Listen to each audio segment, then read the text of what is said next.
My name's Kevin Hodge. I'm reading letters written by my late father, Jimmy Hodge, who was a journalist here in Kent in the UK. And in 1999, he wrote a letter every day and compiled them into a book to mark the sort of coming millennium in 2000. So he took snippets of the daily news.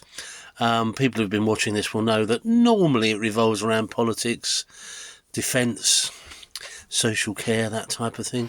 Today is probably no different. It's the 17th of May today. A few slightly different things, really. Apparently the Customs and Excise were going to try and recruit a dad's army of coast watchers who would try to spot any illegal drugs, booze and tobacco coming in on the shores of various places around the UK. So never quite sure whether that took off or not. So Dad was thinking it might be more likely those with bus passes that were actually doing the smuggling, which is, I find a bit hard now as I'm a bus pass owner.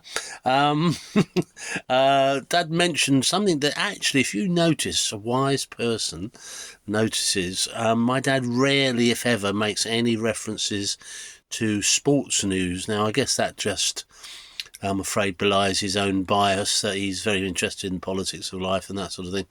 But sport always passed Dad by somewhat. But apparently Man United clinched the Premiership this day back in May 1999, which, given that they're now about fourth or fifth off the bottom of our current Premiership, with all sorts of worries about their efficacy, as it were, that's quite something, isn't it? Then the scientists rear their ugly head. Dad always liked to sort of say something about scientists. The story of Pinocchio, who, when he lied, his nose got bigger. Apparently, scientists have said there is some scientific basis for that, that if you are lying, somehow the erectile tissues in your nose slightly expands. So if you're an eagle-eyed person, you might even actually notice someone's nose expanding slightly when they're lying. All police officers watch out.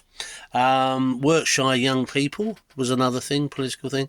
If they turn a job down 3 times, they will be losing their benefits. So benefits and welfare back in 1999, when I'm assuming the bill was much smaller, still a big issue.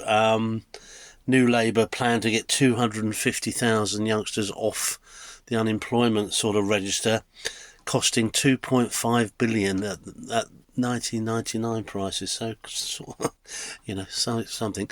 Unfortunately, up until this point in 1999, only 61,000 youngsters had actually found a job. So there will be no option of staying in bed, said David Blunkett, and doing nothing. You're right, sir. They'll probably go to work all right and then do nothing.